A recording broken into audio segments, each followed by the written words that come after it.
This is the S.M.A.R.T podcast. I'm coming through you live. My name is Maurice, man.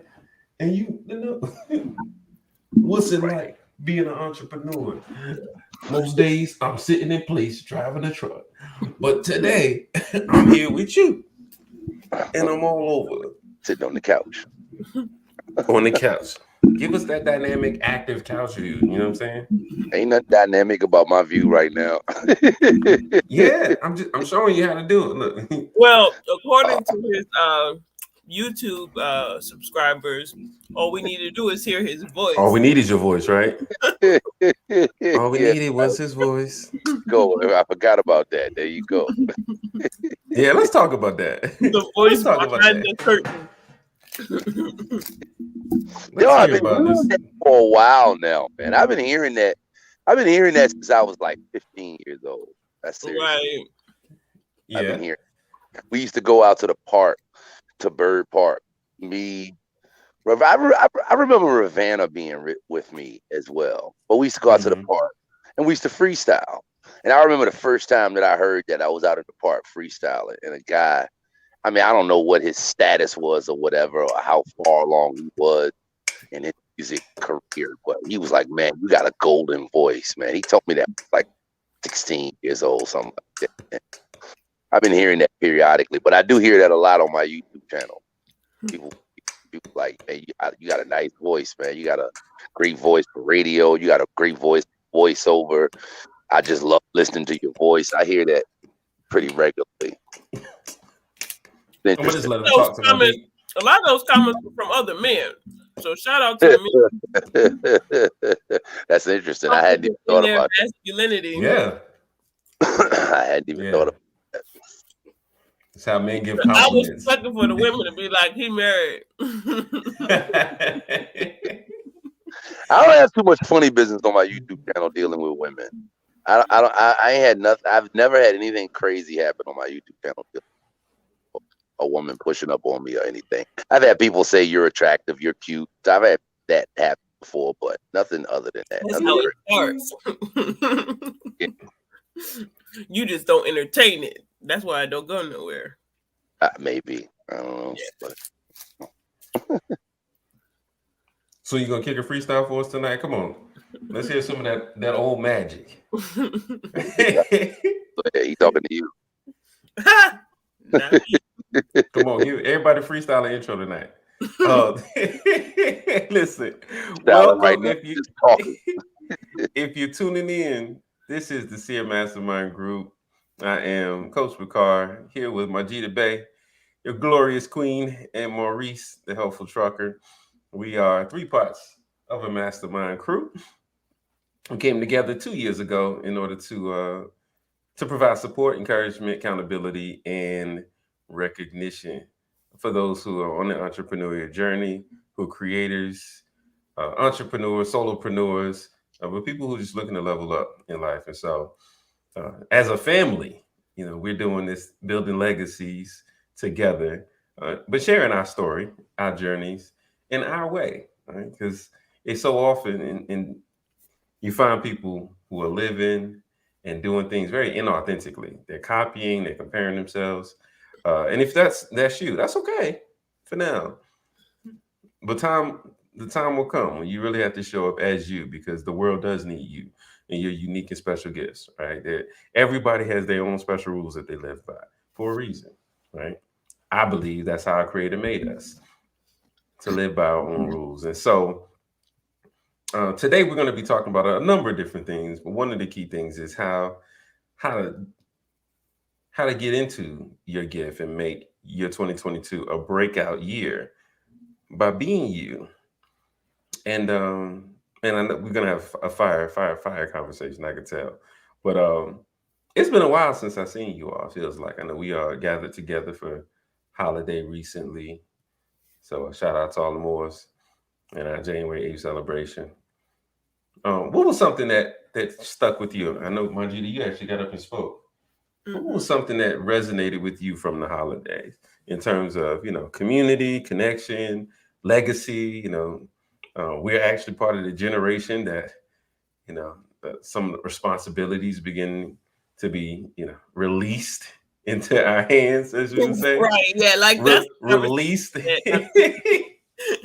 Let's. the aftermath of the festivities. I think has definitely put some things at the forefront about and we'll have to save that for another show, because I think every generation deals with that, like, you know, the passing of the torch, you know, and you know, passing the baton, and you know, like what does that look like, and how does the I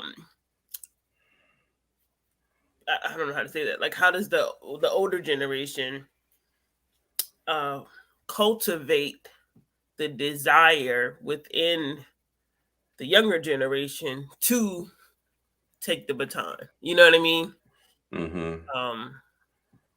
Because I do think that is part of the process. It's not just like y'all gonna pick this up. It's like, don't y'all see we old now? Like, it's kind of weird out a long time ago. You've always been old to us. You know what I mean? It's like, give it to us now. You know, you too young. You too young. You too young. You too young. 20 years later, you too young. You know what? I'm too old.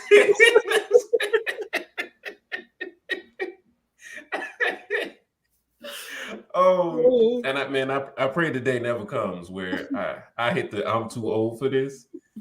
I know me, I'm youthful at heart. So if they 4 and 5 and still doing it, I'm gonna be out there doing it with them. Yeah. But Maurice, I'm curious your thoughts on that. If you could join in or chime in with us. How do you feel about the passing of the torch from generation to generation? Like, what are your thoughts on how that takes place, or how to do it, you know, effectively? What did you say, Majida? I said, yeah, we might have to change the whole topic for tonight. And oh, trust me, I'm gonna tie it all in. Don't even worry about that. This is what I do. Oh man, you know me. I'm the have you thought about it this way guy. You know me. You know, there's two mm, uh thoughts that I'm thinking, two ways of thinking, two things that are popping up in my mind.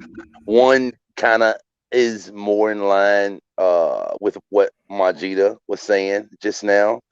Um, Cultivating the next generation to take over what the momentum that has already been started. Another side of me is looking at the thought of like how the younger generation sometimes, I want to be careful with how I put this. Sometimes they may want to choose another fight. They may want to choose another battle. I'm thinking about,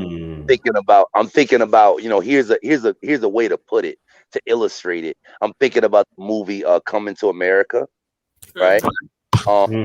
Where, you know, an individual comes up in a society that's used to a certain level of norms. And this in talking about that movie, it was, you know, being in a society that everything is kind of prearranged for you as far as who you're going to marry.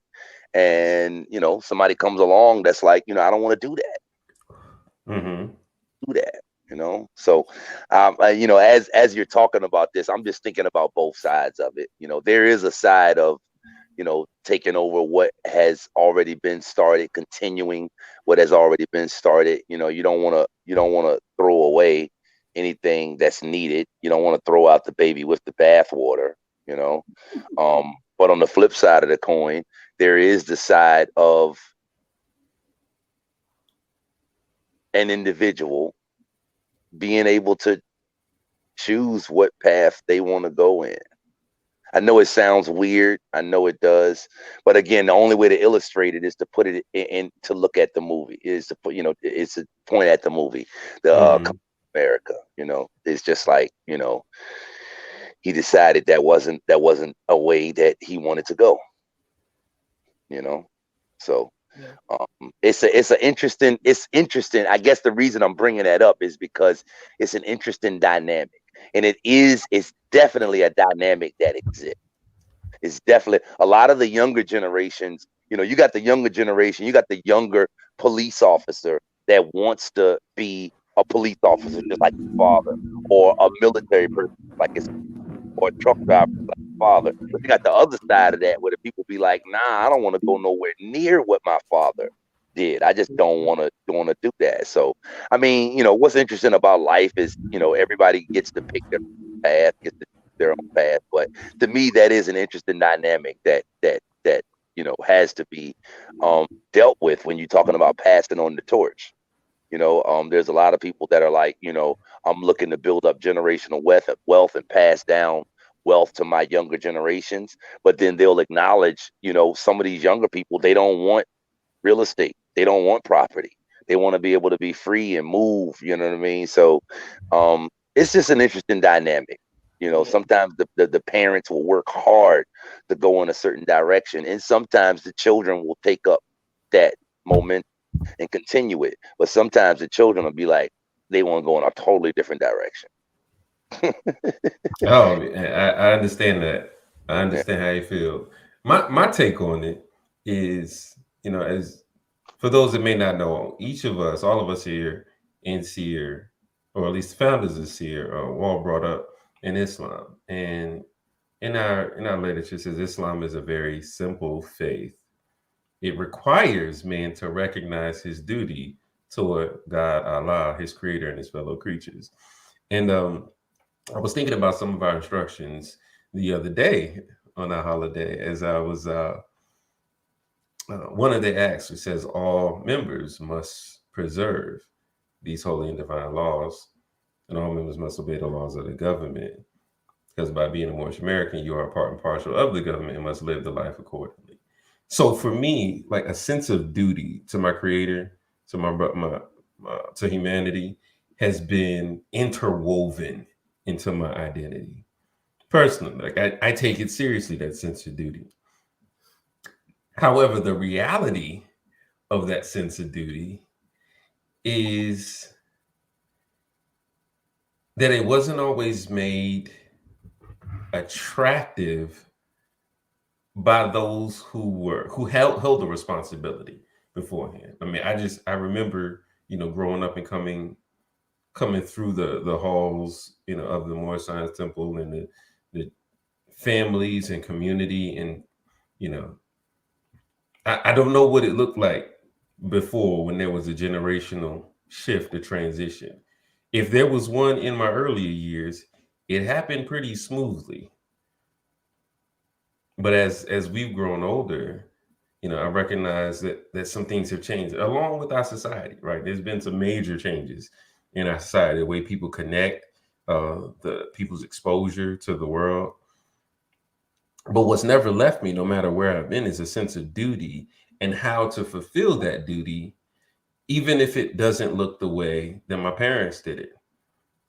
Right. And I just finished chapter 1, Jamal King's 9 to 5 Millionaire. First chapter, he talks about that blue collar mentality and how, his parents' generation and the community he grew up in, had a very blue collar mentality. And their whole condition in the program was about being able to survive and hopefully get promoted, at some point in their life, to be able to turn on some other options in life.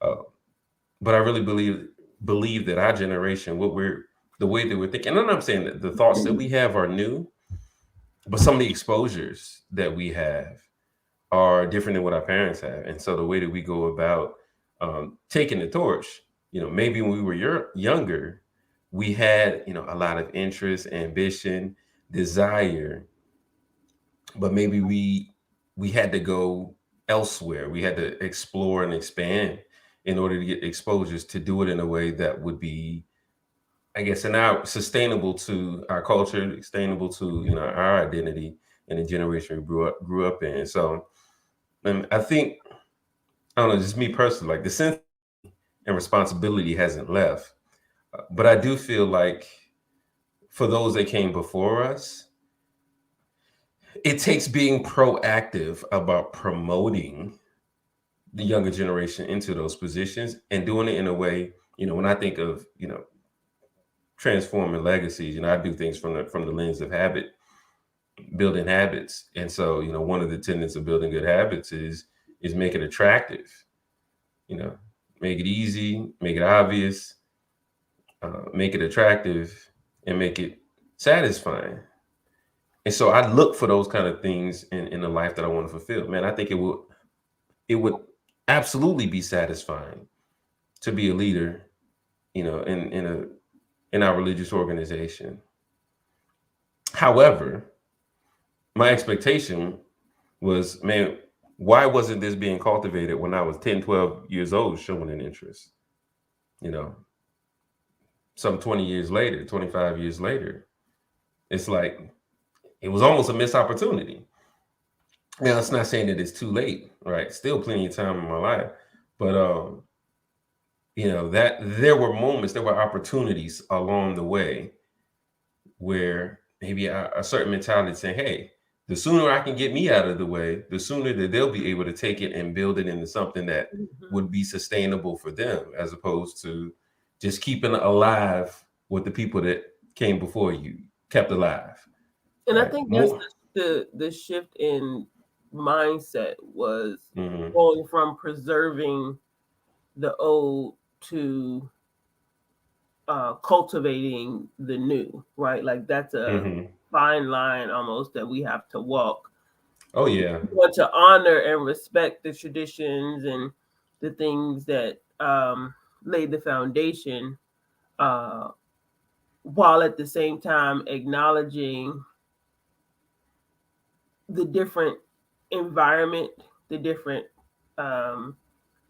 challenges and opportunities that are in the present, and how to mesh the two to, like you said, make what we have. Like I don't think what we have is less attractive than it's been, right? Because it's in us. The difference is, how do we foster that in the coming, the next generation in a way that gives them a sense of pride, gives them a sense of that same sense of responsibility and duty to maintain that and carry that throughout their own lives.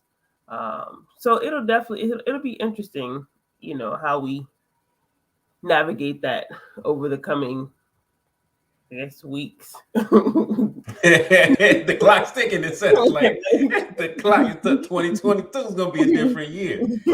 I love that. I love that you share that. And like the time is now. The time is absolutely now. I think it's really, really intriguing though to be in a community, in an environment where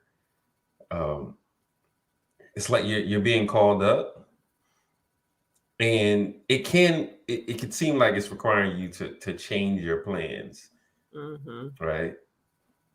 And so that's one of the things I think about, Mike. Is this in my vision? Has this been part of my plan? Yeah, there's been space for it. There's been room for it. Even I heard from you early this week and had an opportunity, and I think in the previous week, to do some work like that with my nieces and nephew. And yeah, it's a natural fit to step into one of those roles. And some of the things that I know that you all do naturally, like Maurice's wife, how she works in the kitchen and how diligent she is, and she can organize and lead a team. How you say I work with children. There's some natural gifts that can be put on display.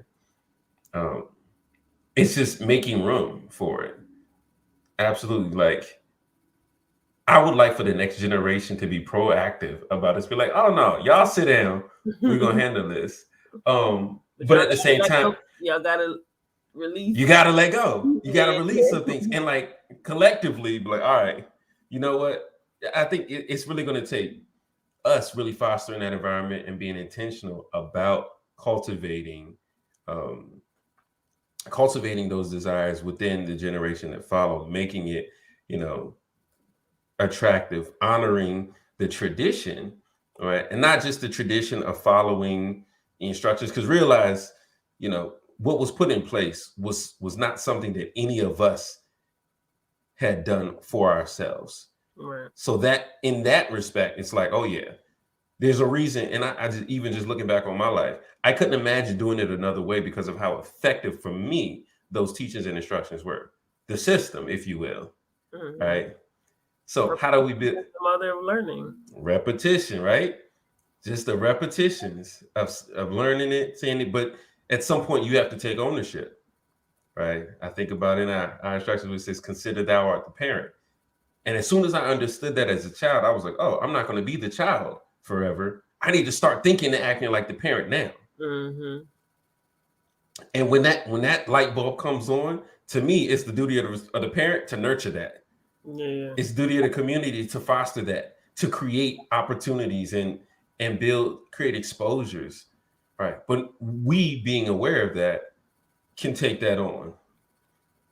We can grow and level up, and it will require, getting out of the way. Because sometimes it's like, okay, I want you to learn to do the things the way I did it, and I was like, that's cool, but like, I think we were listening to a podcast recently about learning how to read the room. Right, I think it's on Secrets to Success. So shout out to the S2S group. But that ability to read the room and recognize what's needed, when it's needed, and being able to to take away what's not needed in order to elevate, and grow to a higher level. So, and a bit curious, this transition. I'm looking forward to, how that shows up in our 2022. Well, speaking of 2022, Maurice, I think last time we shared a little bit of what our plans, what our vision was for this year. So I'm curious to hear from you guys, man. What do you feel like is the secret gift, the secret sauce, the special word, if you will, that's going to help you to execute this year, those things that you spoke about before? What's going to help you execute? Care. Talk about it. Why is care going to help you execute, Majida? Is like that's I feel like that's my secret sauce, like you said. Like that's what sets me apart. Like I care enough to make a difference. I even say that in my mantra, or I guess it's my mantra. I care enough to make a difference. Like in everything I do, I care. All right, I know Maurice is like, I'm changing titles again, but like I consider myself a care professional, right? Like you got to get one of those like me. Yeah. You're starting to understand now, right? Yeah, like as you grow and unfold, who you. Yeah, no, I'm a care professional. Look, like last year I was a financial conductor, then I transitioned into the industry disruptor, and now I'm the care professional. But I'm a care professional. Like I still embody a lot of those qualities, but the care really, I feel like, energizes me, right? When I say that I'm a competent, accountable, reliable, and resilient, and I added another word today, resourceful professional that operates in excellence. Like that's the care. And I was like, her, but like, she cur. She cur. I love it. We're gonna laugh a lot today, y'all. We're gonna do this. So why is it that care drives you so much, though? What is it that does care get you up out of the bed? Does care move you to take care of your family, to disrupt the industry and help people with? How does care drive you like that? Well, so the acronym, right, is, well, I care, right? Like just genuinely, I do care, and so I like acronyms to. Yeah, you do.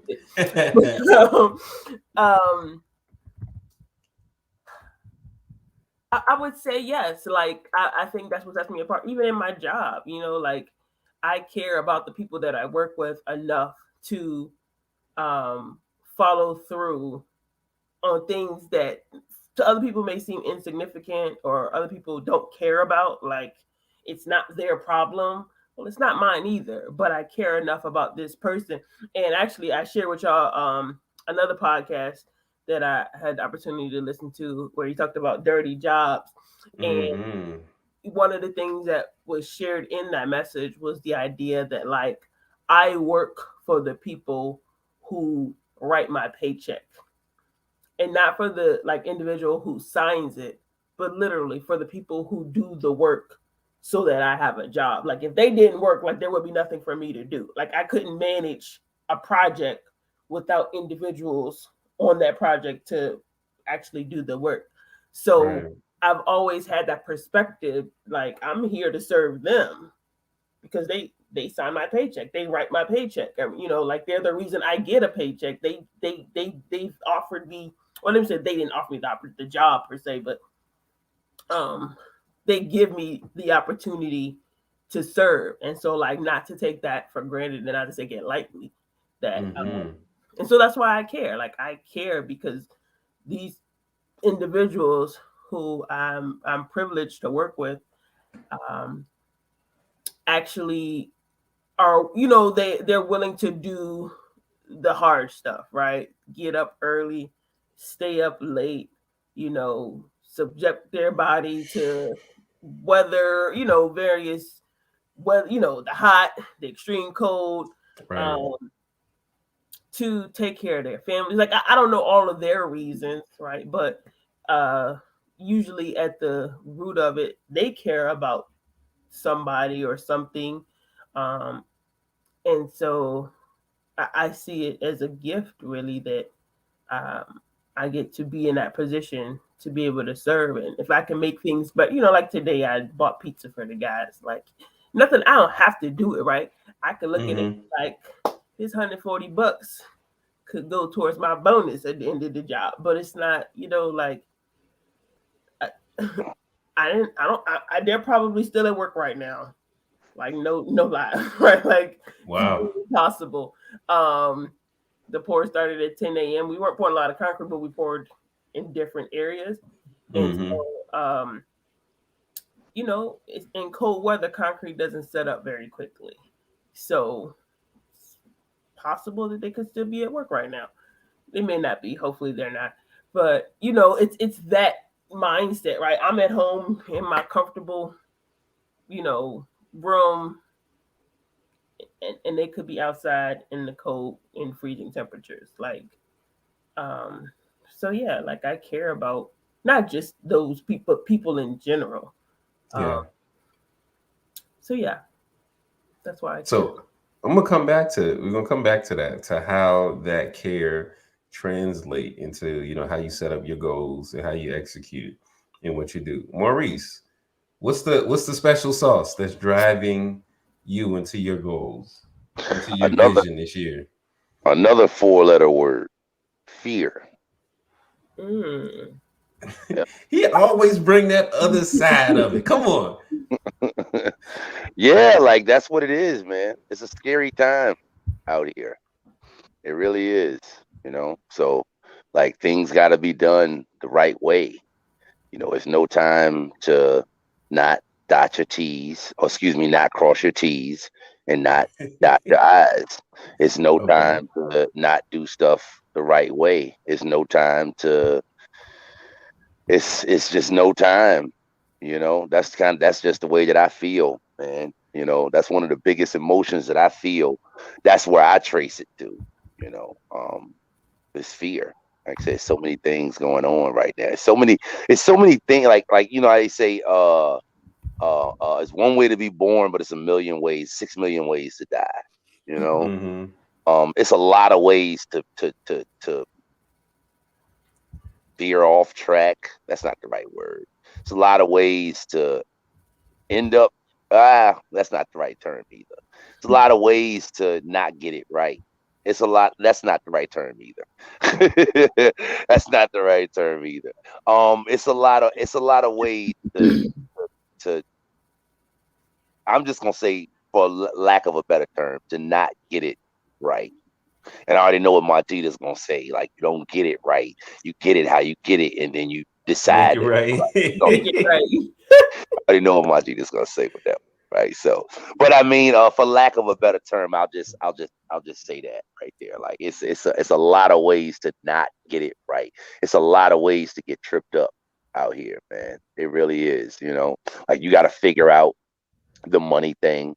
You know, you got to figure out, how to get your money right. you know. And even after you figure out how to get the money coming in, and I'm just talking about finances, but it's another area, a lot of other areas in life as well. But I mean, like, even if you get the finances thing right, like, it's so many potholes, so many sand traps. You know what I mean? Like, even after you make the money, even after you start to get the money, even after you start to, I guess another way to, like, it's a lot of people in this world that are uh good people. They do the right thing. We do the right thing, yet, you know, they don't, they don't get what they want out of life. They don't. Some people stand around them, they don't get what they deserve. You know, And it's I, interesting though it's interesting that you bring up I got it. fear as a motivator, because for what I'm here for you, and I respect and honor like everybody's take on this. Um, I gotta and add I'm a, for him. yeah, I know falls that. Ooh, interesting. But I would think, I'll take an academic approach. Maybe psychologists and other cognitive professionals, right, would say that fear is one of those natural responses, one of those impulses, right, that people um, that comes up when people are faced with challenging circumstances. And so for you to identify fear as a mover, a motivator, right? Does what you see, occurring in the world, I'm curious, how does that move you rather than keep you from being paralyzed or running away from what it is that you want? How does yeah. how does fear move you toward what it is that you're aiming for? Well, I mean, that's a great question. I feel my take on that is, like, life is happening. Life is happening like fast. So literally, if you do nothing, you fall behind. I mean, like, literally, like, no, like, that's very true right now. So not only can you not do nothing, I feel you have to be hyperactive. Like, you got to do. Mm. I guess I'm thinking about the saying what people say: if you going nowhere, hurry up and get there. Right? If you're going nowhere, like, hurry up and get there. Like, hurry up and make the mistakes. Hurry up and learn what you need to learn. That's kind of, I don't know. I don't even know why I'm feeling that way right now, man. But it's like, it's a real sense of urgency, and I feel that the main driver behind it for me is, it's fear. And I can't even say, I mean, if I thought about it long enough, I could tell you specifically fearful of what, but that's another discussion. But it is fear driven. It's definitely fear driven. And um I mean, like, things are moving. I'm 46 years old, I'm married, I got young children. I can't I Things are moving. I'm not 25 years old, and kind of, the clock is ticking and life is moving. And even when I feel like life ain't moving and the clock ain't ticking, I got children to remind me that the clock is ticking. So Mm. it's just so many things to do. I've been talking to Yasmin about that all week, or we've been talking about that all week. Like, it's so many things to talk about, and to work out, and to figure out, and to work on, and to strategize, and to figure out a way to do, and to schedule in. It's just so many things. And I don't, this is not a bad thing. Maybe I sound like this is a bad thing. This is not a bad thing. This is what it is to be engaged with life. This is what it is to be living, now. Mm-hmm. You know what I mean? So I don't think it's a bad thing. I think, fear is a good motivator. I mean, fear is a necessary emotion.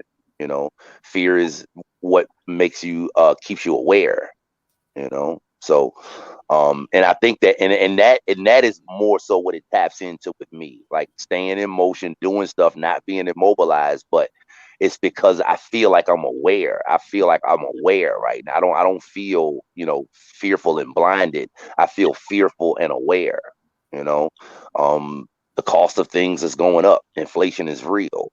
Taxes are real. As you make more money in America, you're gonna have to pay more taxes. You're gonna have to, inflation is gonna affect your savings more, which means you're gonna have to find something smarter to do with your savings than just saving it. You'll have to find a way to get a return on your savings, And I've been thinking about return on investment like this whole year, like from big things to little things. Mm-hmm. Even little stuff like okay, if we pay off, I thought of the smallest thing I thought about. It's like, yo, let's pay off our cable. Let's buy another TV. We've been saying this for a few months now. We haven't done it yet. Like, let's buy a TV, spend $400 or $500 on a TV, and save $150 a month on our cable bill. That's like a 200% return on investment. Uh-huh. And it's like really a sense of urgency to do these things. And I'm trying to think about again why or where it's coming from. I don't really know. It's just, and it's a good Are you thing. Again, afraid of paying that bill one more time? Is the fear strong enough? What I'm getting at, because it's really an interesting perspective, Maurice. When most people think about fear, they're putting their hands up. It's paralyzing them or causing them to run away from, what it is they want. Causes them to stop, as opposed to imagining the fear being in hindsight and you're running from it toward what you want. It's like it's catching up. It's that fire, that's burning, and you running across the bridge, and you just got to make it to the other side before it fully collapses on you. I can understand when you're looking at life and things that are coming and where you are, in your life, how the bridge, like, there's not a whole lot of time you can imagine to do the things that you want to do in the way that you want to do it. So I hear it. I hear it from that side of that point of view. I'm curious if that's what you're sharing. If that's what your take really is, or I think it's more with me. With me, it's more based in there's a lot of opportunity out here right now, mm-hmm. but it's not gonna be this way for forever.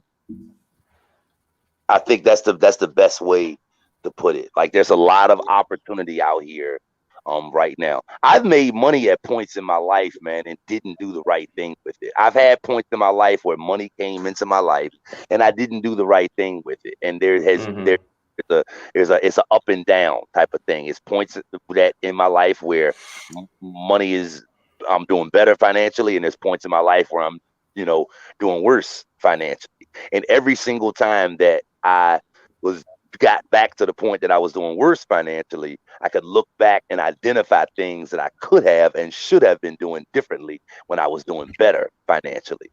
So right now, being that I just kind of stepped up my game financially, being that I just bought my own truck and stuff like that, it's like a real sense of urgency to not fall back into that pattern. pattern. Exactly, to not botch it up 100%. To not Yeah. botch, like, yo, like, okay, I've been here before. I know what my tendencies are when I get to this point. So I gotta figure out a way to, just like the gazelle got to get away from the lion. Like, I gotta get away from those things. Like, I gotta do what I know, because I know it's a wave. I know it's a wave. I know that, okay, the future is coming and things won't always be what they are now, whether they're up or down. I just know that. So it's like imperative that I do what I need to do with what I have right now. You know what I mean? I think about that. And I know when I was in the, working with my Majida in the financial industry, how we often shared an index strategy, right? For those that don't know, you can look it up. But and I think about that index strategy when I think about like developing in life. Yes, I've had my own valleys and peaks as well, and I'm doing everything in my power to get off that roller coaster. When I made up my mind, I wanted in my 20s to consistently increase my income and activity in peaks and plateaus, right, instead of peaks and valleys. That's the way I tend to think of it. I want to peak and plateau, right? Because when you start to feel yourself going down, like put in that work to make what you've acquired or what you developed sustain, like to sustain it at that level until you can develop the energy to reach higher than that, Yeah. right? But never let it fall below that. And so for me, over the last 5 years has been like a complete reset. Everything that I had built up for a number of years, knowledge wise, there wasn't a drop off. Knowledge wise, I continued to grow. But financially, for me, I fell into a valley, right? And I mean, it took me all the way back to, like high school level of, I was like, I need help. I need help, right? And I'm grateful for the opportunity and for the time to be able to figure out what I've had to figure out over the last 5 years. That in order to create a sustainable, I've got to take a different approach. I got to be thinking more like a 9 to 5 millionaire as opposed to a long-term employee, because that's what I had been, a long-term employee exchanging one job for another. And when I did get around entrepreneurs, I didn't understand it well enough. I felt like I understood me, but I'm very particular. I've been very particular about the environments and the work that I do because I wanted to resonate with something I could do sustainably, right? And if things just didn't add up, I'm a math person. It was just like, all right, you telling me this, but I'm seeing that, and like, telling me this, telling me that.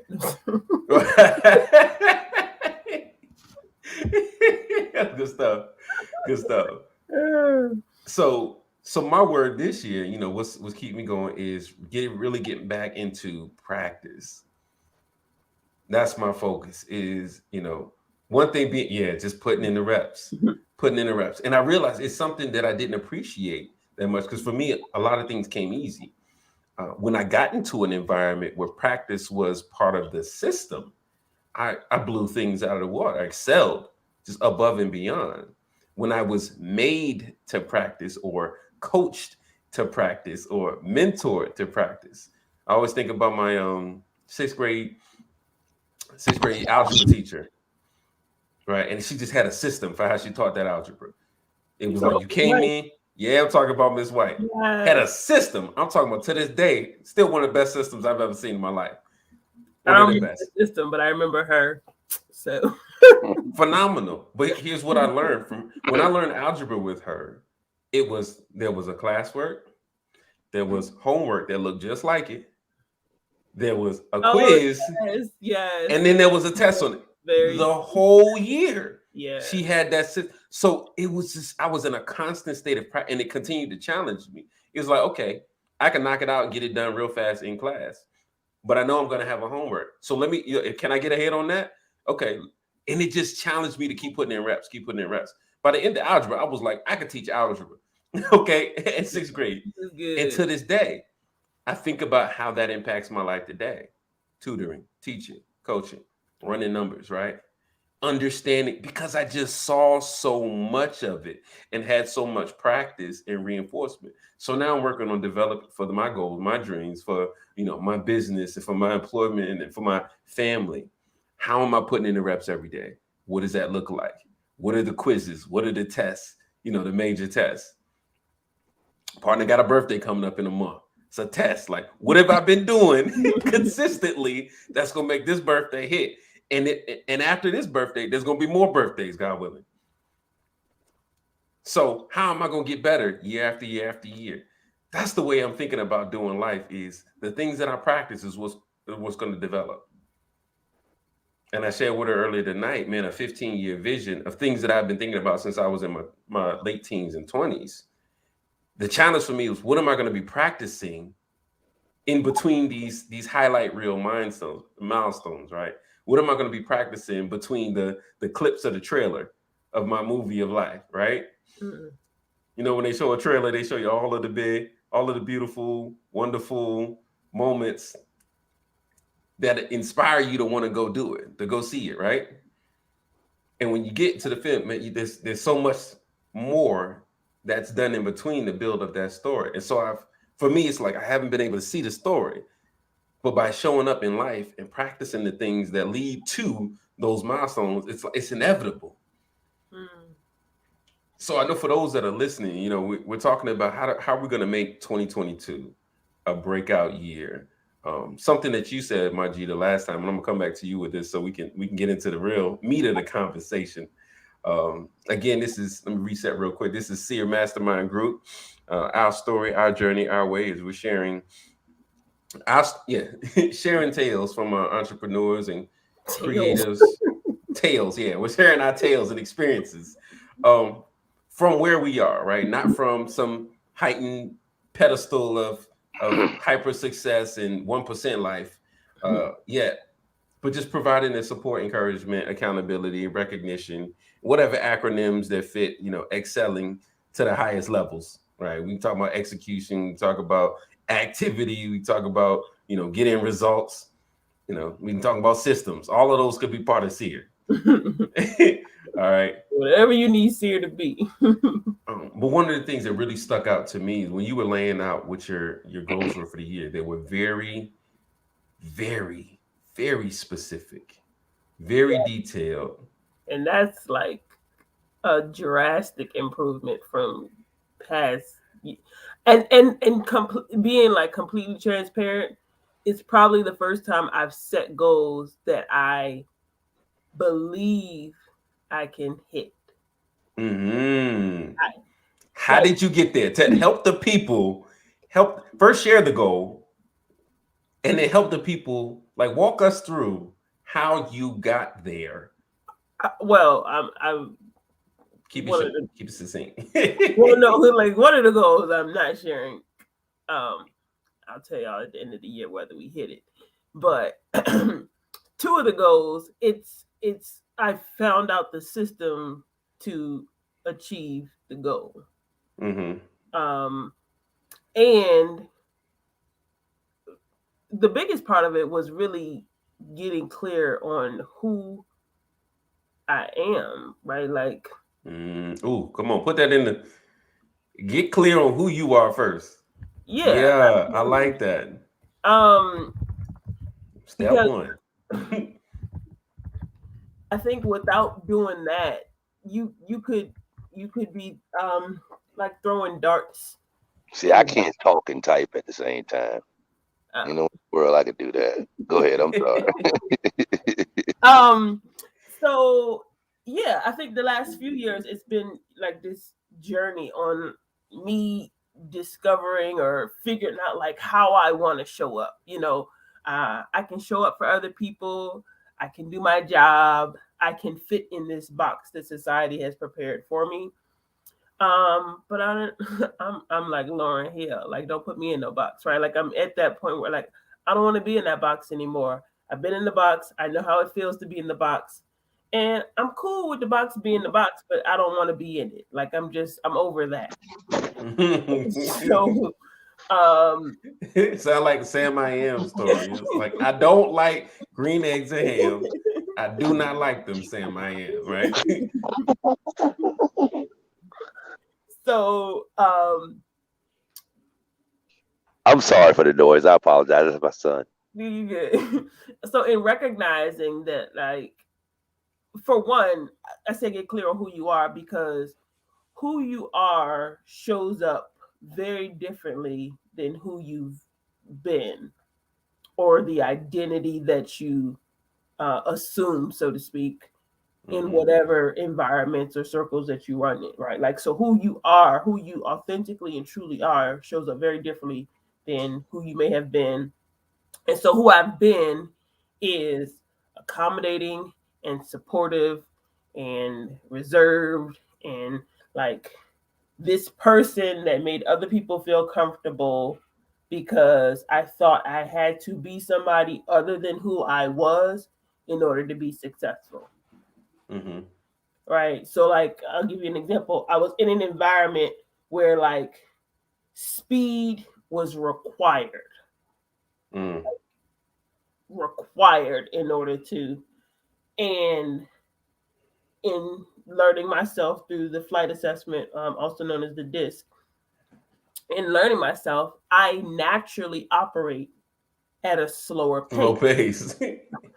But, That but see. but the environment is telling me that I need to speed up. Now, it is important, right, to recognize that the areas of improvement for me are to make decisions more quickly, operate with a certain sense of urgency, right? Like I check and double check and triple check because I want to present things in a certain way. Like I want to operate at a certain level of excellence.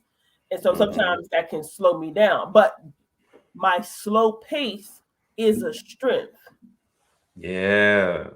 not a Being weakness. able to slow down. Right, Yes. right. And so like this whole pandemic thing, everything slowed down.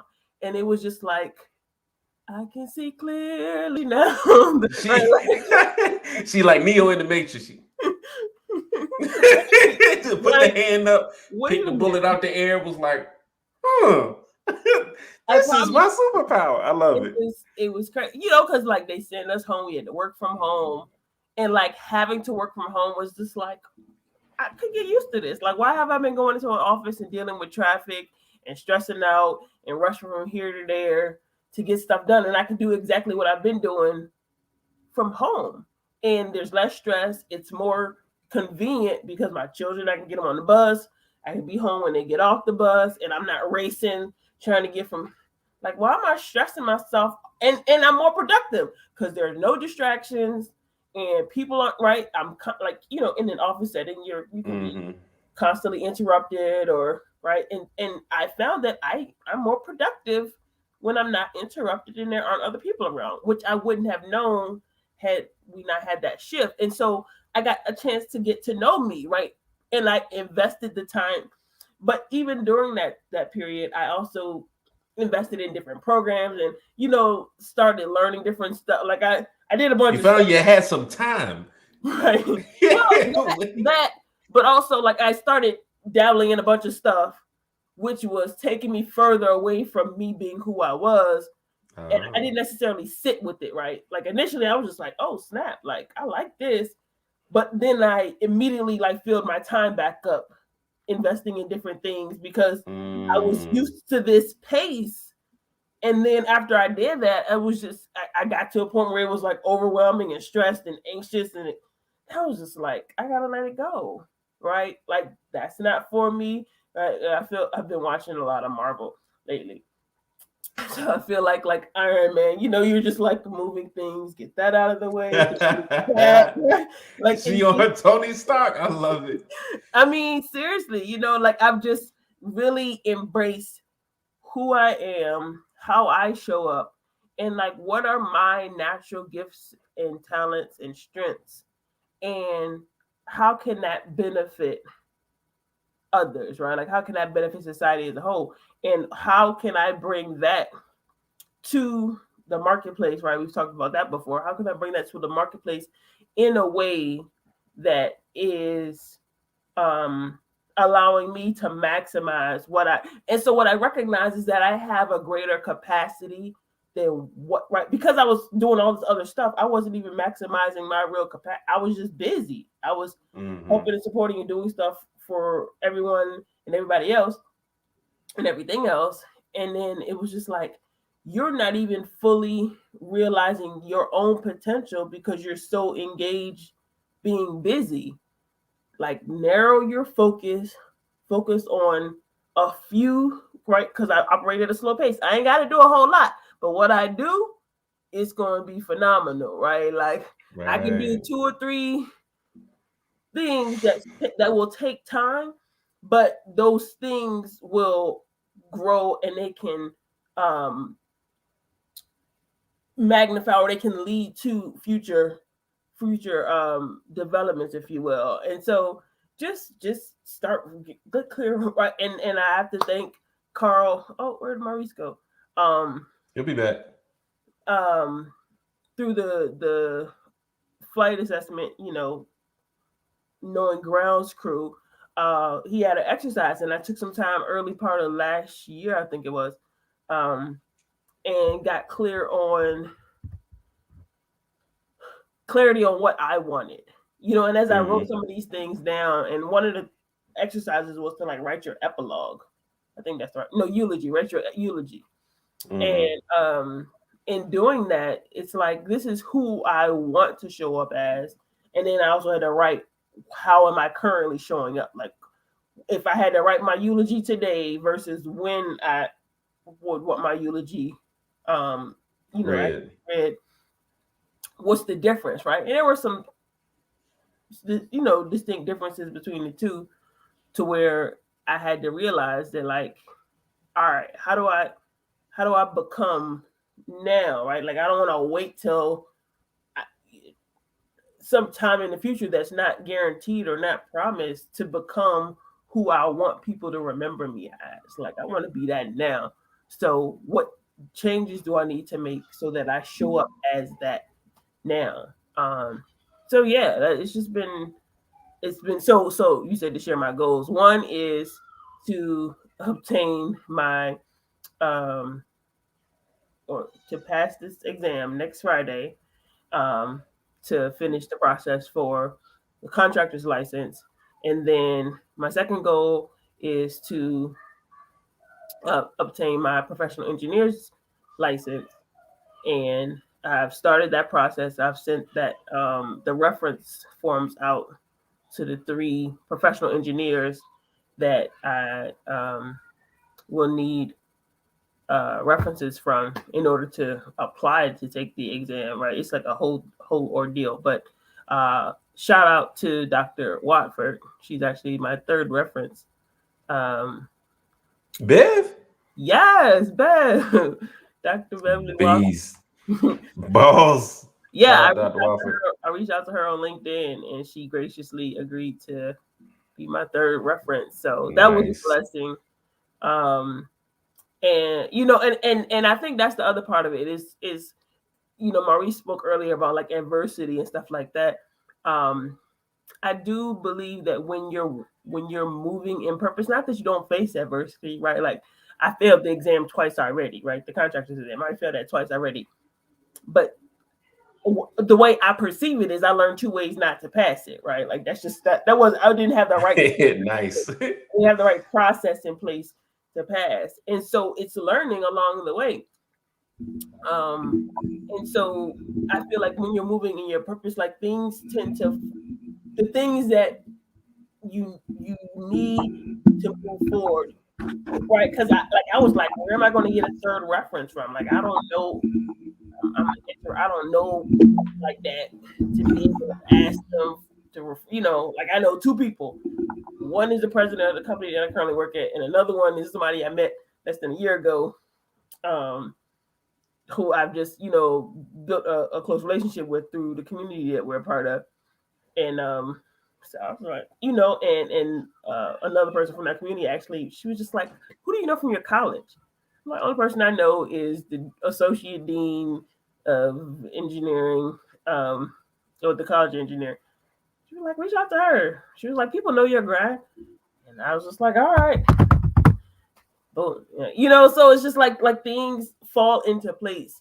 And it doesn't seem difficult when you're moving in your purpose, when you're operating in who you are, right? Like, and I can honestly say that, like, seeing who I am now or how I am now, the person that I was before now wasn't the best version of me.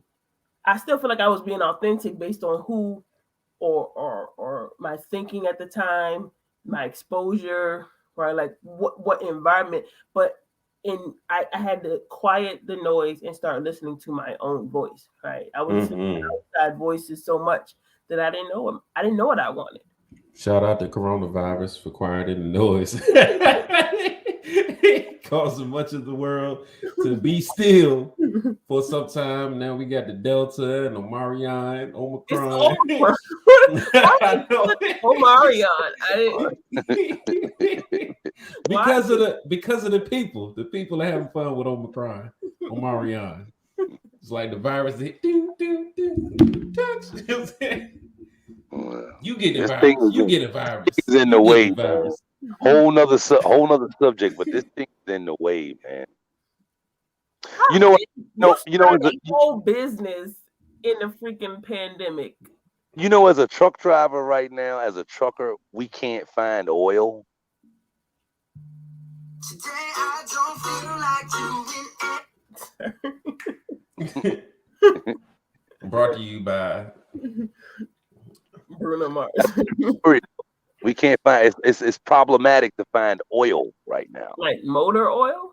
Like motor oil, diesel engine, 15 weight 40, 15W40 oil. You can get it. It's not extinct, but it's hard to find at places. You know, I called the speed co today to get my oil changed. To go up, this is off topic, so I'm sorry, but to get my oil changed, and the speed co is like the Jiffy Lube for trucks. In and out, in and out, in and out. Trucks are in and out. Just oil change, in and out, in and out. You know, and the guy told me, he's like, we don't have oil filters. Some of the oil filters we don't have. You know what I mean? So. In the way, man. I went to Napa Auto Parts the other day. They're like, nah, we can't get no oil.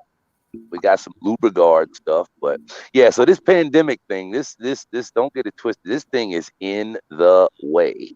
It 100% is, man. Prices are up right now. You know, everything is. You know, fuel is $1 more than it was a year ago.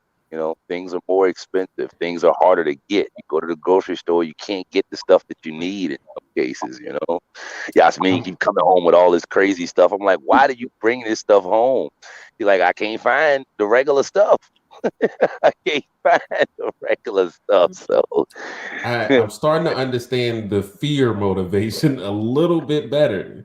Like when resources in your natural industry are becoming scarce or more expensive or even a luxury. Like I saw an article last week about I think it was posted on Instagram, you know, someone I follow.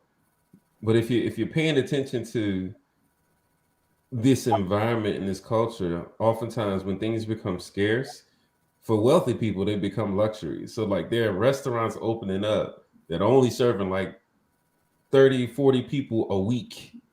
And being able to just go out to eat is becoming like a luxury experience because of the pandemic environment and culture. And it's like one of the ways that wealthy people flex is that they could do things that other people normally can't. You know, that's like one being of the on a private, problems with inflation. like being on a private jet. Yeah, that's one Right. of That's I don't think there's anything great about inflation yeah. That's at what. Well, all. I mean, the great thing about inflation is I if mean, it you're keeps things alive. the great thing about inflation is if you own something that appreciates with inflation. That's the great thing about inflation. True. The bad thing about inflation is inflation tends to exacerbate the divide that already exists. Mm-hmm. That's exactly what it does. Like you just now said, not everybody does bad in inflationary times. No, not at all. Some people right now is paying for rocket fuel to take people to the moon. And other people can't afford gas. You understand? At the same time, you understand? So I don't know. I was just bringing up the point. I don't want to pull the conversation off subject. I was just bringing up the point, man. Okay. Well, you brought back in how your fear fit into the. Yep, you lost the car. Yeah, yeah. But yeah, I get what you were, you know, saying. You know, definitely, there's a lot of benefits in the pandemic. And I think for me it helped me as a person get centered, right? Like I didn't have to focus on the stuff that I can't control, right? I can't control inflation, I can't control prices. I couldn't worry about things I couldn't control. What I could invest time in was me. So that's what I did. Investing time in me allowed me to be able to recognize the blessings, to be grateful for what I do have versus what I don't. You know, I got a roof over my head, we got clean clothes, we have running water, um, we got heating and cooling. You know, like there's so many blessings that I can be grateful for, that I'm not saying I don't care about the stuff that I don't have or what's changed. I can't control it, so I don't worry about it. So I think what you're saying, starting with getting clear on who you are and what you desire, right? What do you desire your life to look like? Like creating a vision, not just dream. Come on, camera, work with me here today. That's how it is sometimes on live. Not just, Not here. not I got just. good Wi-Fi, and I'm in an adjacent room. I'm not even near the router. Yeah, See, that's come on now. that's just to show you right there that Luxury. everybody don't have it. Everybody don't have the same stuff that you got going on. You know what I mean? Everybody, it ain't like that with everybody. Y'all can still hear me Well, though, if I right? didn't have Yeah, it, but I would still I be can see All you. grateful. right. If I didn't have it, I would still be grateful. Yeah. I'm So definitely grateful. I'm definitely grateful. I'm sorry, Bakar. Go ahead. no. You good. You good. I think we got the camera working here.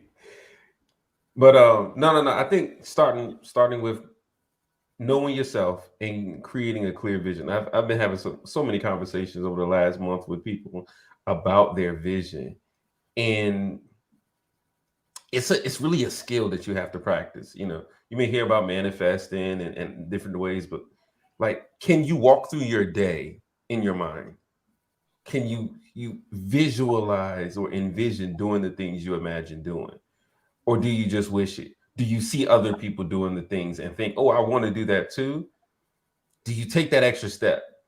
Right. When we talk about really, really having a breakout year, one of the things that I did when back in December with my community, shout out to Habit to Greatness, was we spent time. We identified, man, what do we want each quarter to look like? And now spend time visualizing, living that out day after day. And keep visualizing what is that gonna look like? Man, in January, I'm gonna be doing this, and in February, it's gonna look like that. March, I can imagine, things keep going. Because yes, there is a certain degree of the unknown. But I promise you, if you can see it in your mind, it's gonna it's gonna reduce some of the resistance when it's time to do the work. When you can see it in your mind, like, oh yeah, I could see doing it's so simple, but it's so underutilized. This idea of envisioning what it is that you desire. Because like Maurice, like you mentioned, fear. You could spend your time thinking, oh, how many times you've been around somebody who was telling you about something that they didn't do because they were afraid of all of the ways it would go wrong, right? I like to tell my partner, like, use your imagination for good. Somebody who's playing the what if game, like, what if, and if you out there, I'm sure you know somebody like this. When you want to be an encouragement or inspiration to them, or help them, they give you an idea, man, I want to do such and such. You be like, okay, yeah, like, what have you doing to, well, but what if, and well, no, I didn't do it because all of these reasons I saw myself not doing it. As opposed to seeing so many ways in why you could do it, and like understanding yourself, but then being able to like just exercise visioning doing it. And if you haven't seen it before, like for example, if you want a certain kind of car, well, have you gone and drove it to see yourself in the car? I promise you that'll put you one step closer to buying it, or realizing, oh yeah, that's not the car that I want. But if you just sit around thinking about it, it's not gonna get you in the car. Oh man, I want to live in a certain type of mansion. When was the last time you seen one? You been to an open house? Like, have you done anything to make it seem real to you? Or are you just sitting around wishing? You look at pictures of Hawaii. Oh man, I want to go somewhere. Have you been to a beach? A body of water? Like, have you done anything to make it? Have you like run a bath for yourself to be like, oh yeah, and while I'm sitting in this bath, I'm just imagining this being a spa in Hawaii with the birds singing. Alexa, turn on the bird sounds with the like. Do something to envision yourself in the life that you desire, right? I think that's such an underutilized step. And there's some people out there who'll be listening to this in the future or now shaking their head like, dang, I never even thought about like just envisioning it. But Well, I wanna just throw this in there as well. In agreement with everything that you're saying. As you're talking, I'm just thinking. Over the last few months, um, my wife wants to show me houses. She just come up to me and want to show me this house and want to show me that house. I don't want to see it. Don't want to see it. And the reason why I don't want to see it is because here's what I feel and here's what I tell her. And I'm only piggybacking on what you said just now, actually. Sorry. But in my mind, I don't want to see it because it's like I can't get it yet. I'm a man and I don't window shop. I don't go looking at things that I can't afford. Say that again. I'm All a, my women on listening to it. I'm a I'm a man. I man. don't I window shop. don't window. Understand? Why don't you window shop? Because I would rather to spend my time going to make the Like it, money to not get want what it is that we want to go shopping for.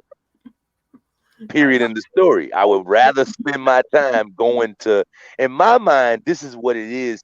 So I guess I'm presenting another side of what you just now said. So Yeah. envision it 100%.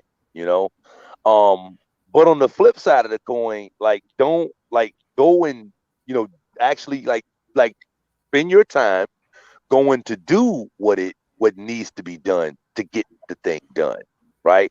So like right now at the position that we're in right now, Majida, I followed up with the girl that you referred me to the other day. Is why I haven't followed up with the person that you referred me to, Bakar, because Majida had already referred me to somebody and I followed up with them. So I'm in the process of doing the application with them, and I'm excited about getting the application done so I can get a pre-approval. Why? So I can go start looking. Ah. It ain't that I don't want to look. It ain't that I don't want to envision it.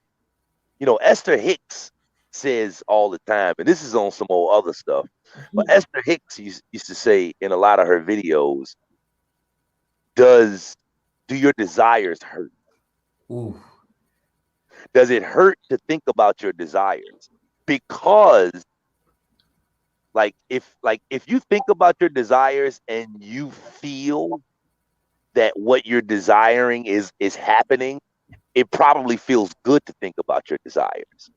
But if you think about your desires and you feel that your desires are unattainable, it probably feels like, it doesn't feel good to think about your desires. Right.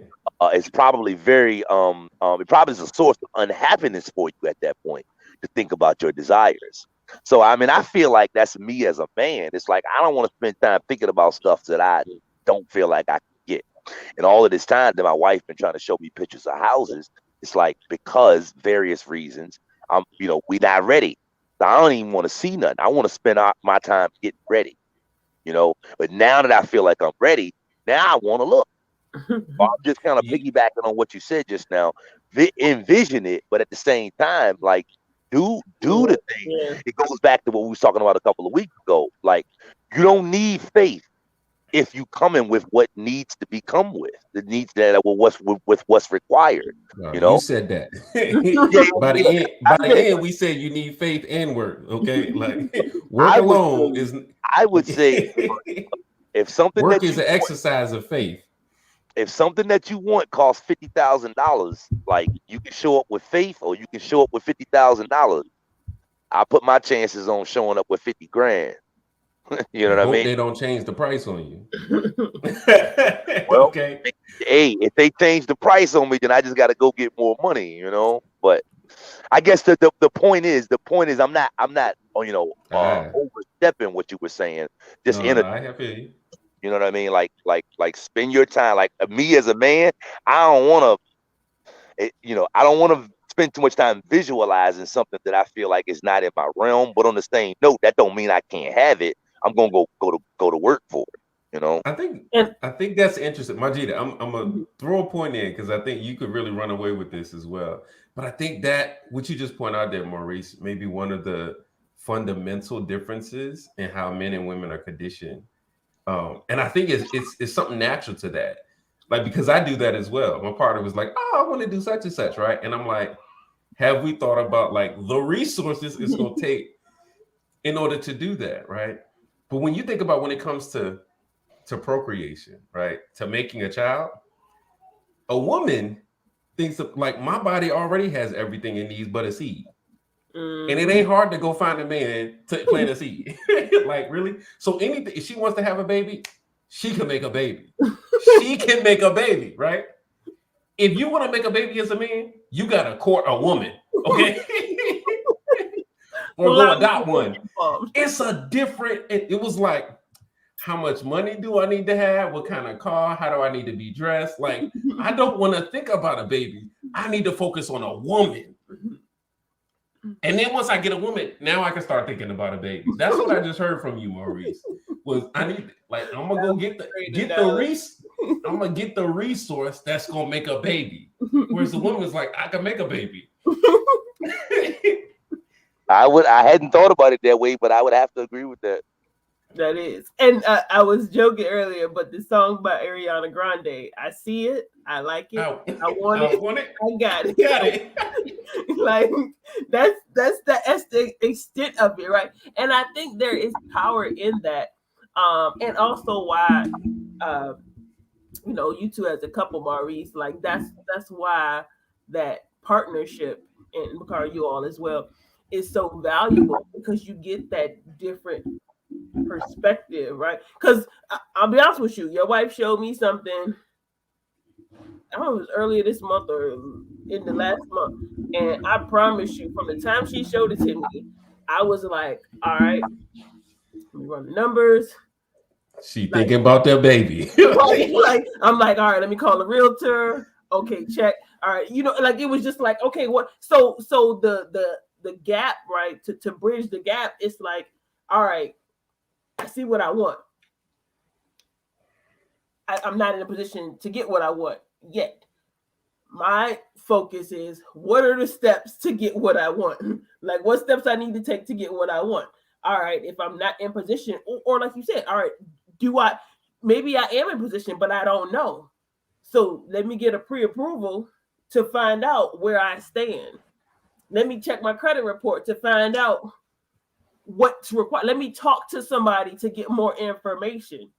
And so that's how you move forward, right? Move closer, right? Like, if you're not looking at the houses, then in your wife's mind, perhaps it's like, it's not even on his mind, right? Like, he don't want to make a baby. Right? Like, he's not when the truth is, when nothing is further from the truth.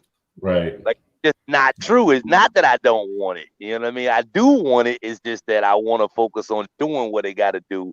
It sounds like you understand where I'm coming from. Yeah, absolutely, right. It's just and for me, right, I'm the single one in the group, so it's just like I see it, but I think something that you spoke about earlier. If I want something, I gotta go figure out how I can get it. But something you said earlier is also managing my expectations, managing my emotions, because my emotions will be like, look, I want it, I'm gonna go get it. I don't care what it costs. Today. Right. Like, and then I can fall back into that valley, if you will, of where I don't want to be. But it's like, all right, I've gotten to a certain place financially.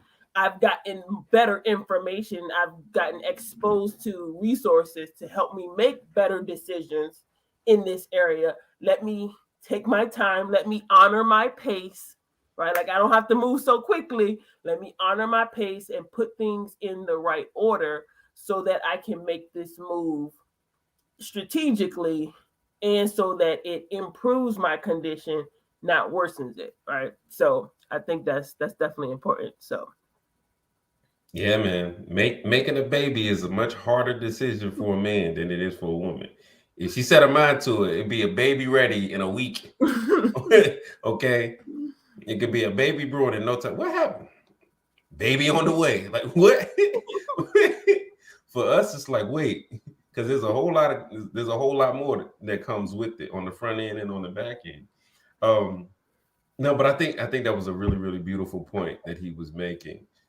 Like, in what you envision, like, for us, we've got to envision the steps that lead up to what we want.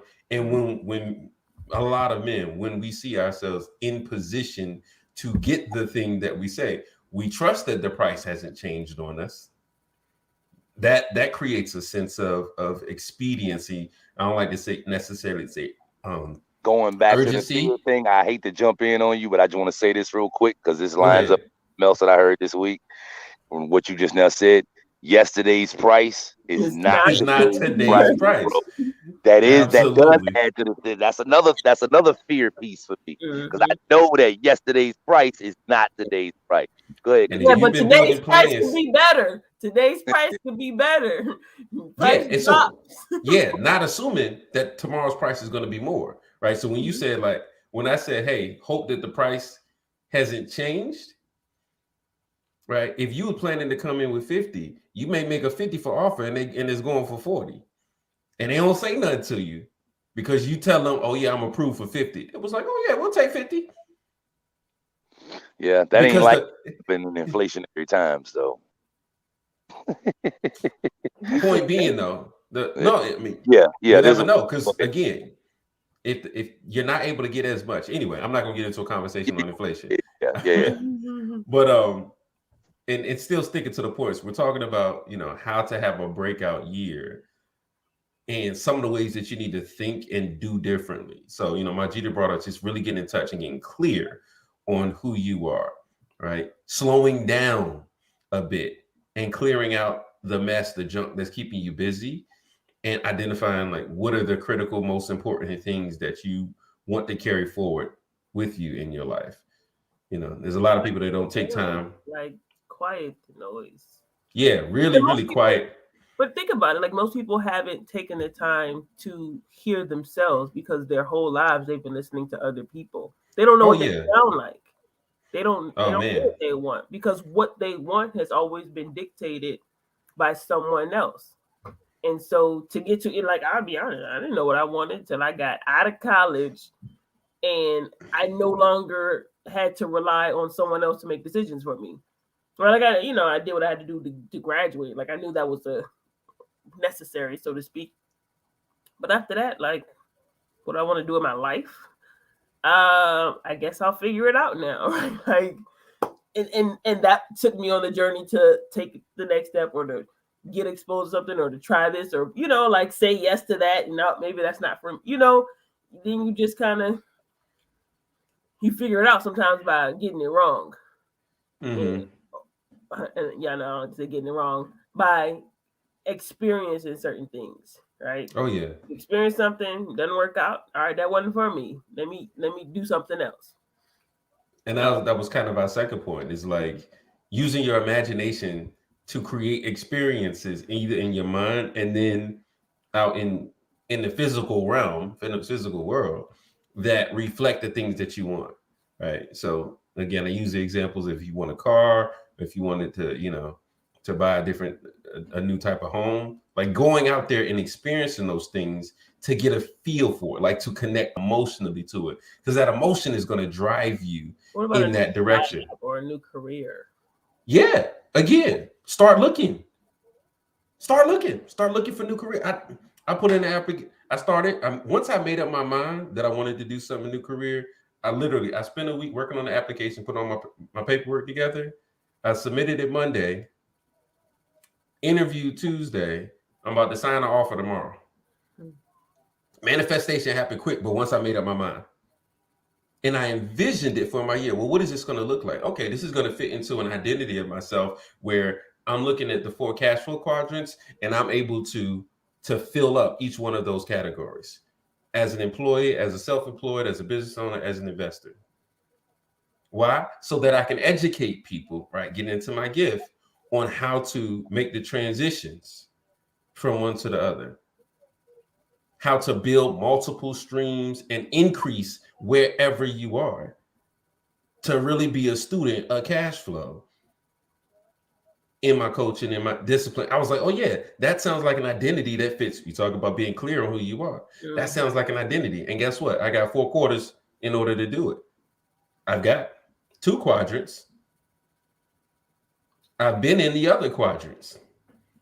So now it's putting it all together for me, right? But using your imagination to envision, I can hear and feel somebody saying, oh man, I never even thought I could do something like that for myself. putting together a vision, getting clear, and then walking in that direction. You'd be amazed. You'd be amazed at how fast the results. And I want to get to this third point. And I think, to me, this is one of the most important. Like, after you've gotten to know yourself, right? Don't skip those steps and envision what that's going to look like. So get to know yourself and envisioning what you're going to transform into. Like, when you set goals and set achievements,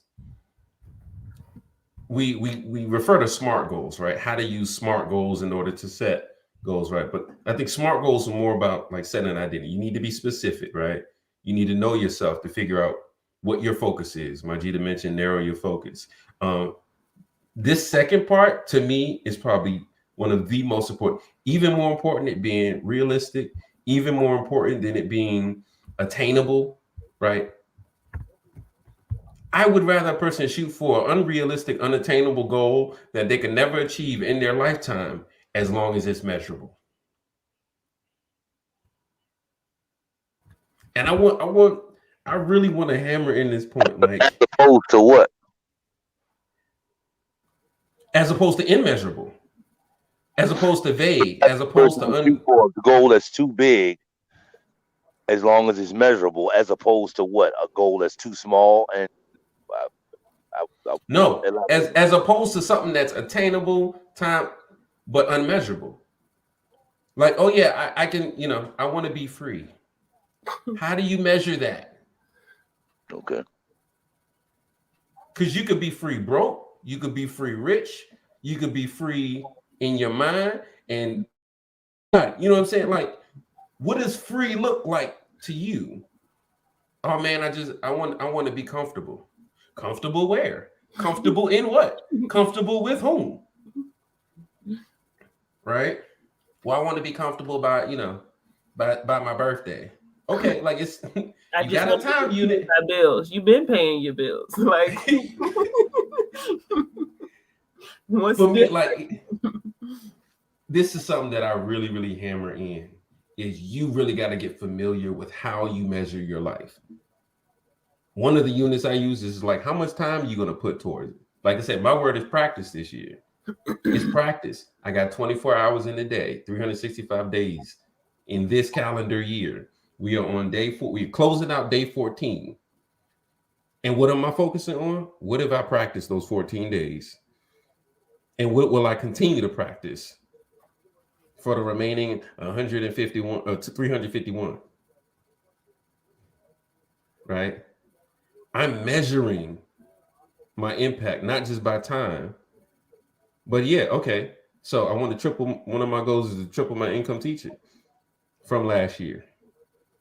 Well, one, I need to know how much I earned last year.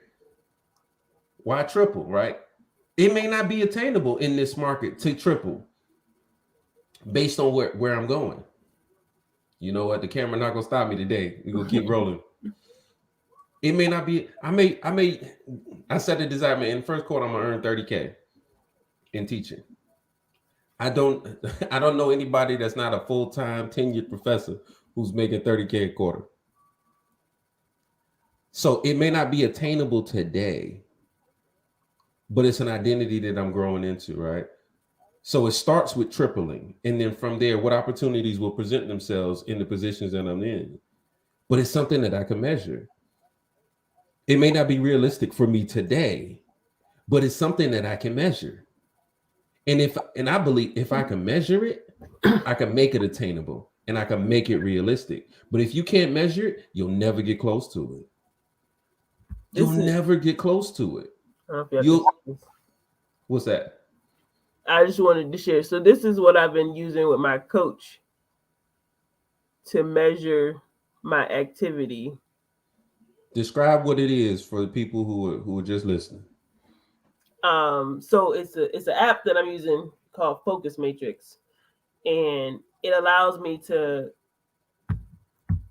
create tasks, and along with those tasks, categorize them or tag them based on whatever areas I designate, right? It could be job, it could be family, it could be finance, personal, whatever, home, and then assign it's called, I think, the Eisenhower matrix of important, not important, urgent, not urgent. And it's that quadrant. So is it important and urgent? Is it important but not urgent? Is it not important but urgent? And urgent, And not not important, not urgent. right. The last one, eliminate. Just throw all those away. Right, Okay. If like, it ain't important, not so urgent, throw it away. if you can see, well, Yeah. so like I have some activities that are not important, not urgent, but it's like stuff that came up, right? Somebody called me, they need something, I got to pick up something real quick, right? So it's not important, not urgent, but it's just I got to get it done. But it's allowing me to see, because one of the things that I had a difficult time with is like celebrating what I was accomplishing. Yeah. Like I could look back and be like, I ain't do nothing because I haven't gotten the result that I'm looking for, right? Like I'm working towards a goal and I ain't hit the goal yet, but I'm not recognizing the process and the work that I'm doing to get to the goal. So, there was this dissonance, as you like to say, this cognitive dissonance. Like I'm not doing enough, but then I'm looking at my activity and I'm like, oh, you smashed, like you accomplished 6 things today, 7 things today, 12 things today. And it's measurable. Let's right, go. but it's also helping to reinforce me doing more activity, right? Because I can look and be like, all right, well, I'm starting to, my activity's starting to drop or dwindle. Let me pick up the pace. What other activities can I add into it? And sometimes it's like, all right, maybe you need to slow down, or maybe you did too much, right? I shared my coach earlier this week. Like I would ramp up, so by like Monday, I would go strong, right? Because I'm coming out of the weekend, there's no telling if I get anything done. But I come out Monday morning strong. By Thursday, I'm like peaking.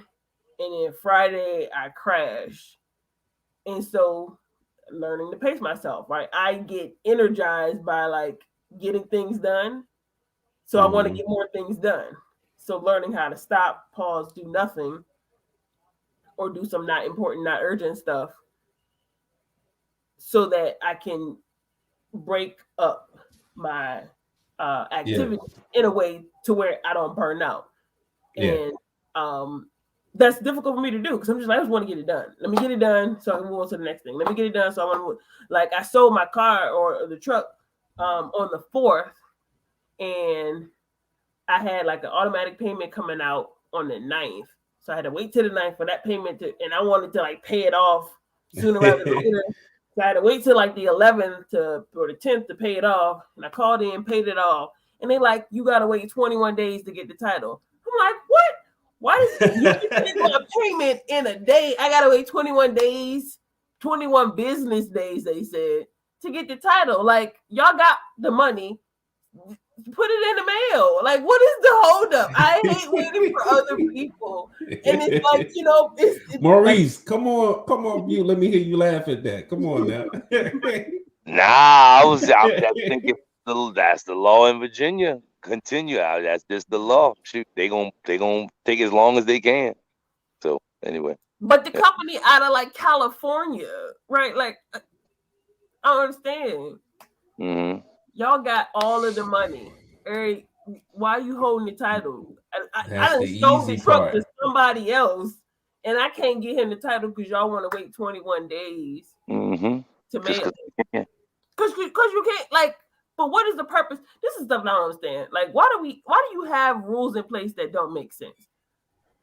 Like, it's just red tape for the sake of red tape. It's hoops to jump. Is it? Or is it somebody who had a plan that said we need to pace this out? Now in the digital age, 21 days, 7 days I can accept. 7 days it's reasonable, right? 21 unreasonable to mail something across. What's gonna take you 3 weeks to do? And then you say the place is in California. It is, but no. So California. So in California, if you don't know this already, you probably do. California, from what I understand, is a state that the bureaucratic red tape is thick. So it would make sense that California would you know what I mean? Like I was here though. Like I was listening to a video today talking about rental property laws in different states. How in Virginia, you got to wait 30 days before you can evict a person. How in Texas, you can do it after 5 days. In Florida, it might be after 7 days. They But I'm just making the executing point. in I'm just Texas. making exactly. They But executing in Texas. you look at the Texas, that's how Texas gets down. But California is the exact opposite. Like California would say, yo, yeah. We would want to make it 2 months before we could send your title if we could. They want to take as long as they can. That's For just what nature. purpose, though? That's what I'm saying. Like, what's the purpose in waiting to send it? Just because we don't like, we want to make sure that we got enough time. The money was deposited. You took the payment. California is one of the worst states to do business in, right? Well, look, I don't. The company that the vehicle was financed through, I ain't had control over it. But like, let's get back to the point on that. The point is, it's taking too long to send the title, so I can get his title. I can take the truck off my insurance, so I ain't got to pay for that for another 21 days, right? Like, y'all holding me up, y'all like. Because you don't want to. Your activity's high, but now 21 days later is messing with your activity schedule. Right, like, because I got to think about this for another 21 days when I could just have it done. And it's taking up space right now. Right, absolutely. For something else that could be important to you. See, this is why This is why I can't be in politics, because I can't deal with laws like this because they don't make sense to me. Like, hopefully, using politics, he would change the laws. Anyway. No, I couldn't do it. Because I can't deal with stupid. I just can't. And I'm not saying like the people are stupid, but the laws are stupid. I ain't got time to like argue with you. Like whoever. Like I don't got time to argue with you about why you created laws that. So let's get back to the measurables. I think what you just showed us, and for those that don't see, check out Focus Matrix. They are not sponsors, but Focus Matrix, if you would like to sponsor a S.M.A.R.T Mastermind podcast with the S.M.A.R.T Mastermind group and help us tell our story, our journey, our way, we are happy to have a conversation with you. But yeah, speaking about making things measurable, and I think that was really powerful. What you showed is you recognize, man, you're driven by the activity, and now that you can look at your activity, it continues to reinforce not just doing things to be busy, but doing the right activities and more of the right activities. But another thing that it helped me to recognize too is that I don't like doing activities for money. I do them because they're necessary, but I would much rather prefer to do activities with people that I'm close to. Which gets back to your care. Right. Like if which ties in what you care about, right? Yeah. Yep. I would rather do activities with people that I care about. So yeah. I do the work. What you're aiming for is a life that you do activities with people that you care about, and it pays you. The money comes from that. No, not even. I don't want the money to come from the people. Don't want money. Nope. I didn't say the money comes from them. No. I'm saying the money comes to you. Like right now, you're doing something with people that I believe you care about. And guess what a sponsor would do? It would pay us money to keep doing more of what we like to do. So yes, we are. They just like give us things to promote that pays for like the service. Yes. I'm just that's my answer. So what? And Maurice, you can chime in here with the YouTube and the way that the different sponsorships work. So one way to be sponsored is like having an ad space. I can read something for you, and you can pay me to read that for you and put it in front of our audience. We could also promote a product and have a affiliate link that people can get a discount, and then we get a kickback from that. Right? That's good business to me. Okay, if I'm gonna talk about you, pay me. Right? That's good business to me. I hear what you're saying. And sometimes not everything you want to be in bed with, not everything you want to tie money to, right? Not everything. Some things about the relationship. Hey man, we got a Yeah. relationship with X. Oh no, they're not paying us to be here, but this relationship is valuable to us. So we're gonna continue to promote it here because we believe people get value out of it the same way we get value out of it. Right. So everything doesn't have to be tied to money. But if I don't care about you, right, I'm probably not gonna I will build a take relationship your with you. money. But I will take your money. Yes, yes.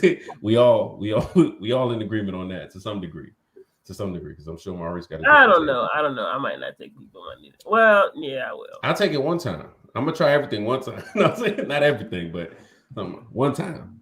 Oh, you gonna give me money for that? Let me see how that is. Oh no, I don't like all them stipulations that come out. Let's not do that again. You know what I mean? Yeah, I mean,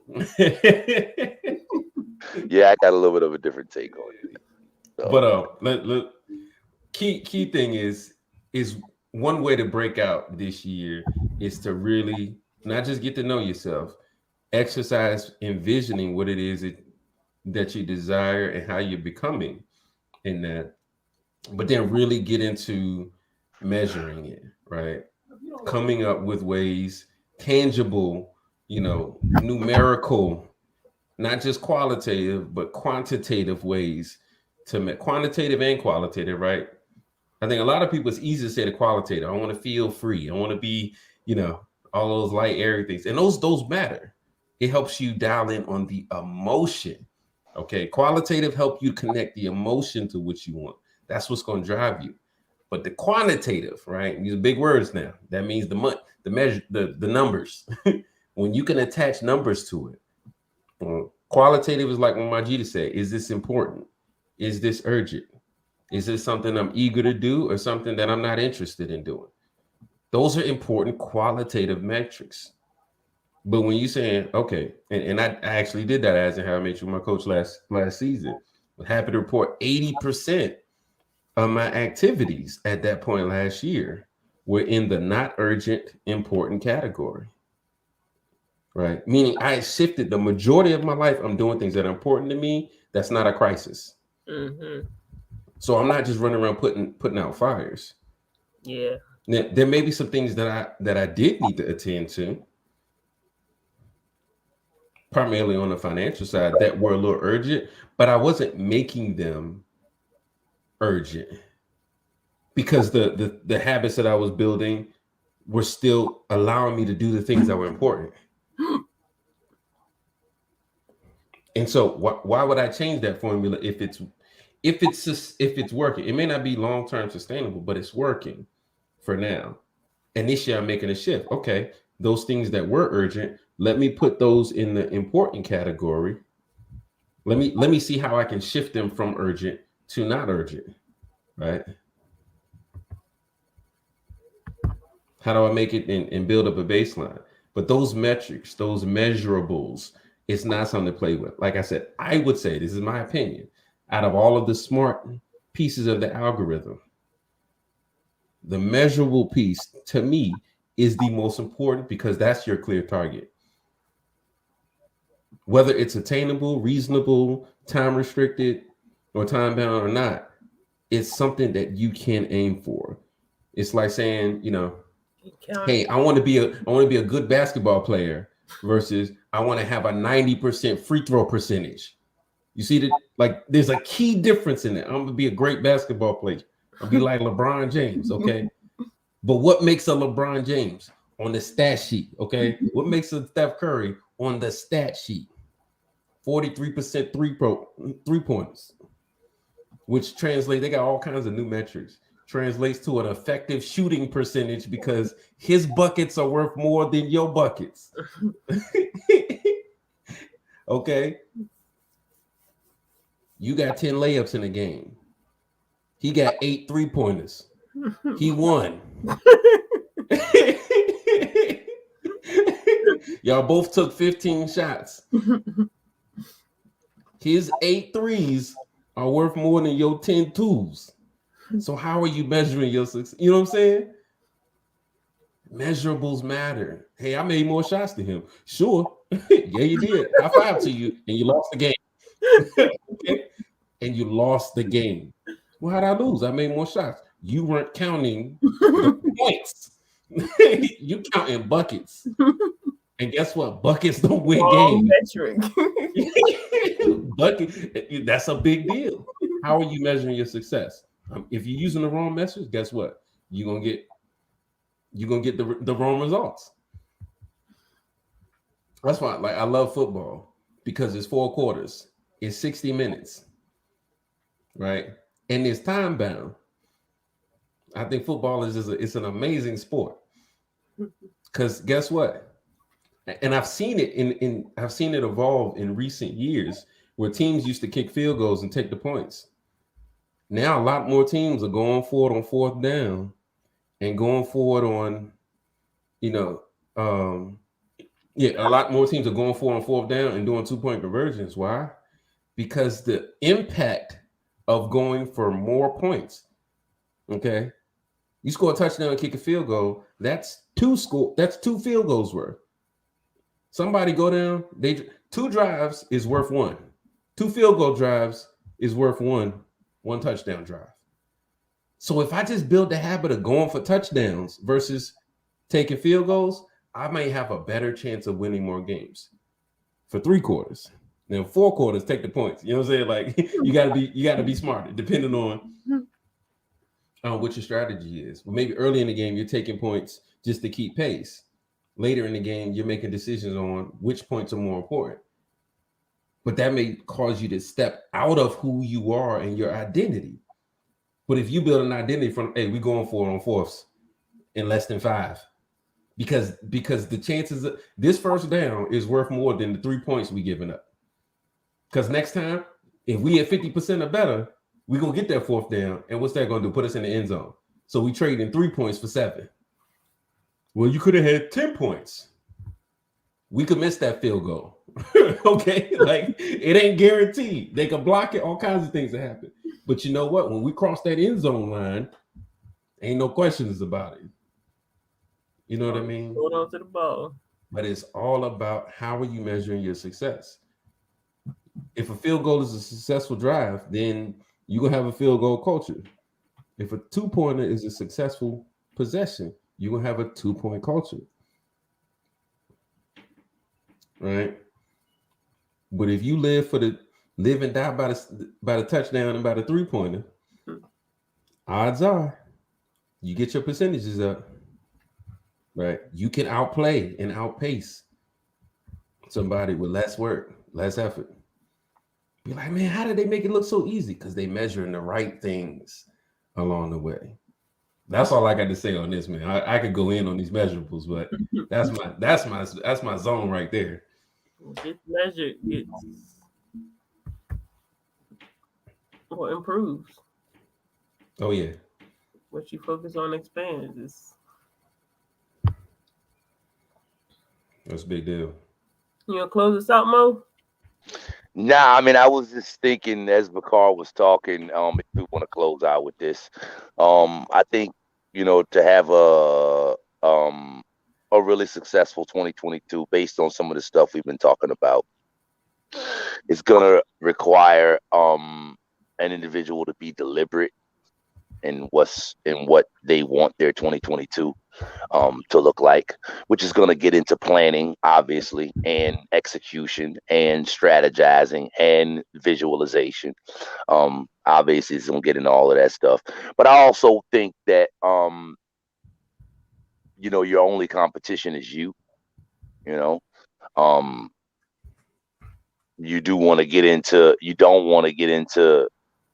because we all got different backgrounds.